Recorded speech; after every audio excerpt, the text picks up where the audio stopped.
Hi friend, आज हम शुरू करने जा रहे हैं जीआईबी के legal paper unit 13 deferred payment guarantee.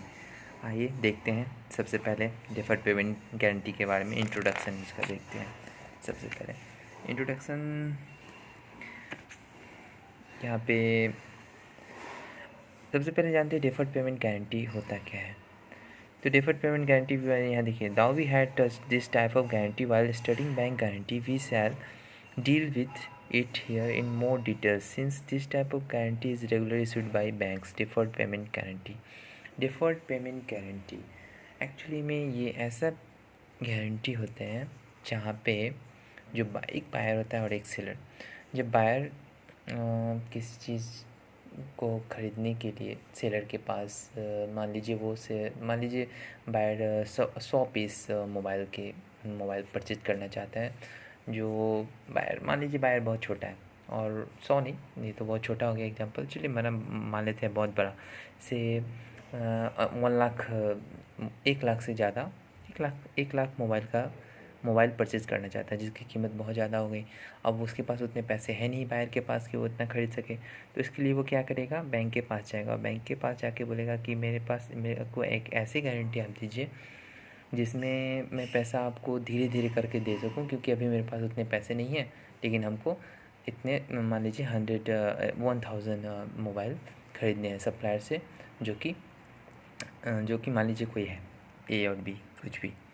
तो बैंक जो है बोलेगी ठीक है, ओवर अ पीरियड आपको इंस्टॉलमेंट में आपको पैसा चुकाना पड़ेगा। हमारे पास एक ऐसी गारंटी है जिसको बोला जाता है deferred payment guarantee. Deferred payment guarantee simply भाषा में, बैंकिंग भाषा में बोले तो ईएमआई इंस्टॉलमेंट जो हम लोग भरते हैं, ईएमआई मंथली इंस्टॉलमेंट, उससे हम डेफर्ड पेमेंट गारंटी के रूप में जान सकते हैं। चलिए जानते हैं purpose of deferred payment guarantee. When importer or export of raw material or consumer goods is made, the payment is done either immediately or within 360 days। या तो इमीडिएट होता है वो पेमेंट, या तो विदिन 360 एक साल के अंदर।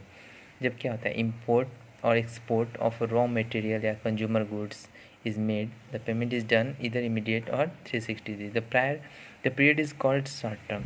अगर विदिन जो जब हम एक साल के लिए या एक साल से कम पीरियड के लिए किसी भी कोई भी ऐसे लोन जो जिसका पीरियड वन ईयर से कम होता है, उस वैसे लोन को हम लोग शॉर्ट टर्म क्रेडिट कहते हैं। और यहाँ पे ऐसा कुछ दिया गया है, यहाँ देखिए, यहाँ लिखा है क्या, Instead, the price of goods is paid in installment over a period of times as per terms manually agreed to with the seller।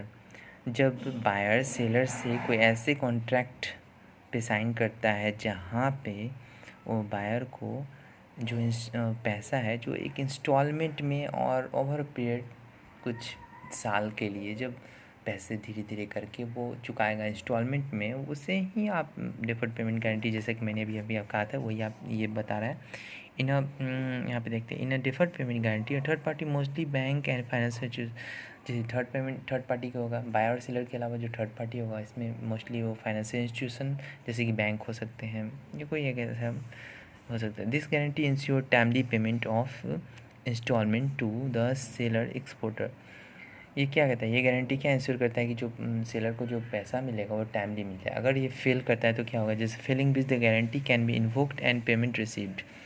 तो अगर जैसे ही इंस्टॉलमेंट आप नहीं दे पा रहे हैं, बायर जो इंस्टॉलमेंट अगर नहीं दे पाता है कि किसी कारणवश से फेल होता है, तो उस केस में क्या होगा, वो जो गारंटी है इन्वोक हो जाएगा और जितने भी पैसे हैं उसको देने पड़ेंगे। To understand better deferred payment guarantee, ठीक है, इसी को देखते हैं।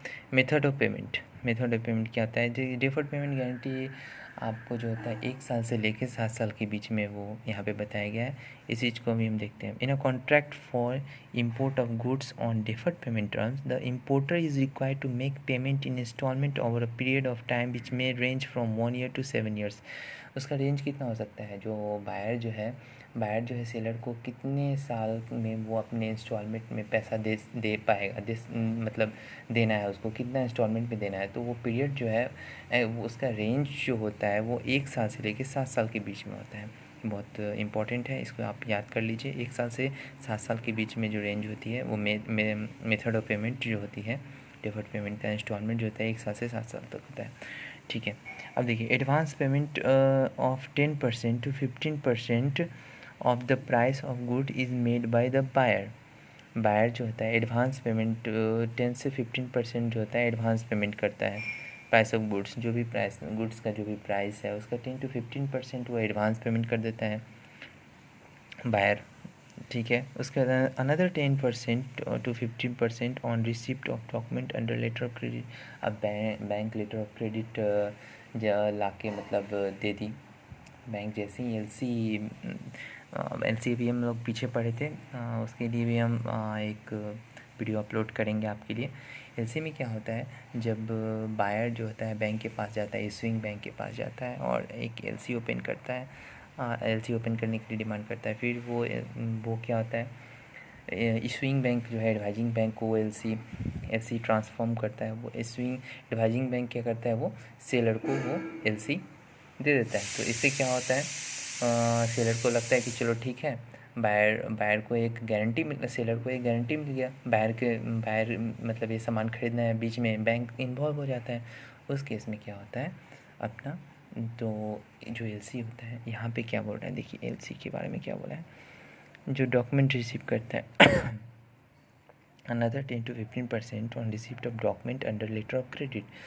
जैसे ही लेटर ऑफ क्रेडिट का डॉक्यूमेंट भेजता है, लेटर ऑफ क्रेडिट रिसीव करता है, तो बायर को 10 to 15% देने पड़ते हैं, ठीक है। द रेस्ट ऑफ अमाउंट जो होता है 60 to 17% वो ईएमआई के रूप में फिर बायर को over the period 1 to 7 years में, जैसा कि मैंने बताया, वो आपको देने पड़ेंगे बायर को। देखिए इसमें कुछ मैंडेटरी टर्म्स हैं, उसको देख लेते हैं। The supply of goods by the seller to the buyer and the seller agreeing to postpone the payment of price, this being considering of guarantee। यहाँ पे ये बोला है कि जैसे ही to supply the goods by the seller to the buyer, जैसे ही सेलर को पैसा मिल जाता है तो सेलर क्या करता है, गुड्स का सप्लाई क्या करता है, बायर को कर देता है as per consideration of guarantee. जैसे मतलब कंसिडर किया गारंटी में जैसा बोला गया उसके अनुसार से वो कर देता है। उसका the payment schedule of both the installment and interest, वो क्या करता है, जैसे कि आपको अब मान लीजिए वो 100 रुपया का कोई चीज़ है, अब आप उसको 10 इंस्टॉलमेंट में दे 10 रुपया करके आप उसको 10 इंस्टॉलमेंट में देना है, तो आपसे वो कुछ ये मतलब इंटरेस्ट चार्ज कर सकता है। तो 100 रुपये की जगह वो आपसे 110 रुपया 120 रुपया ऐसे डिमांड कर सकता है। तो वो क्या होता है, जो पेमेंट शेड्यूल होगा बोथ इंस्टॉलमेंट एंड इंटरेस्ट दोनों क्लेम करेगा। ये जो क्या होता है, ये अनकंडीशनल होते हैं। जो ये जो डिफर्ड पेमेंट गारंटी, इसमें कोई कंडीशन नहीं होता है ऐसा कि ये गुड्स ऐसा होना चाहिए, सब ये डॉक्यूमेंट में जैसा गारंटी में लिखा गया है वो उसके अनुसार से बस बैंक काम करती है, और ये अनकंडीशनल होता है। Unconditional and irrevocable assurance of the bank payment on the invocation guarantee. छोड़िए, as regard the supply of goods by the seller, it is to be remembered that bank do not take responsibility to ensure that goods shipped are what is required by the importer। देखिए responsibility to ensure that goods shipped are what is required by the buyer. जैसा buyer चाहता था, जैसा importer या buyer चाहता था, वैसा goods उसको मिला या नहीं मिला, इसमें बैंक की रिस्पॉन्सिबिलिटी नहीं होती है। इसलिए यहाँ पे बैंक के लिए बहुत ही अच्छा होता है। इसमें बैंक की रिस्पॉन्सिबिलिटी सिर्फ डॉक्यूमेंट तक की होती है।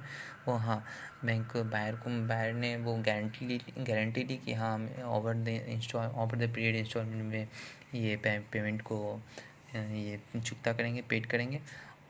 तो बस वो गारंटी लेता है कि सेलर को ये बोलता है कि हम ये गारंटी लेते हैं कि अगर बायर अगर आपको पैसा नहीं देता है तो इसके बाद हम आपको पैसे देंगे। ये बात बोलने की यहाँ पे कोशिश कर रहा है। Mostly given prior to shipment of goods, सिर्फ इसका प्रायोरिटी बैंक का मोस्टली प्रायोरिटी क्या होता है कि शिपमेंट ऑफ गुड्स, वो जो गुड्स शिप हो गए हैं वो मेन चीज़ होते हैं, बस और चीज़ नहीं होती। Buyer can not after receipt the goods request the bank to stop payment default. हाँ, तो बैंक का हमेशा क्या होता है, गारंटी में भी आप हम लोग ने देखा था कि बैंक का प्रायोरिटी क्या होता है, पेमेंट करना। बैंक लायबल है only for payment, not responsible for goods.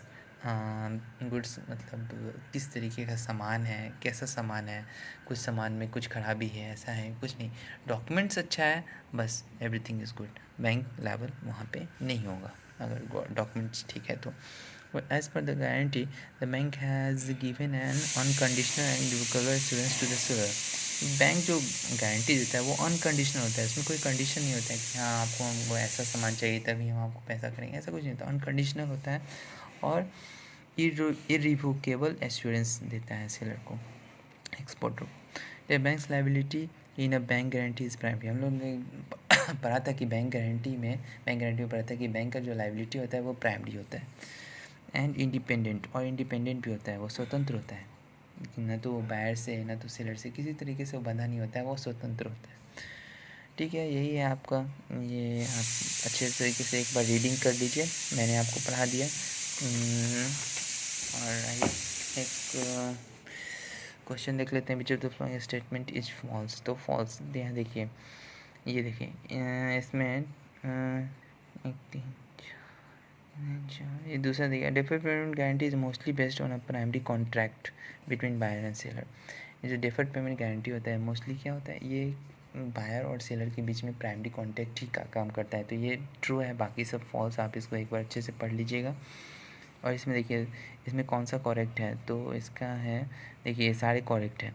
A third party mostly bank and financial institution guarantee the payment of installments. देखिए a third party mostly banks and financial, third party हमें बताया पीछे अभी हम लोग बोले थे कि जो ए और बी के अलावा, जो बायर और सेलर के अलावा जो थर्ड पार्टी होता है वो मोस्टली क्या होता है, बैंक होता है, कोई फाइनेंशियल इंस्टीट्यूशन होता है, वही गारंटी देता है इंस्टॉलमेंट पेमेंट का। This guarantee ensures timely payment of installment to seller exporter, failing which guarantee can be invoked in payment received। जैसे ही जो बैंक जो गारंटी देता है डेफर्ड पेमेंट गारंटी का, अगर जो बायर है वो फेल करता है तो गारंटी इन्वोक्ड हो जाएगा और सारा पेमेंट बायर को करना पड़ेगा। ठीक है, ये भी सही है। To understand better the deferred payment guarantee, it is necessary to understand how payment is made in a deferred payment control and how the same is guaranteed by a bank. ये भी सही है, तो इसका आंसर डी होगा।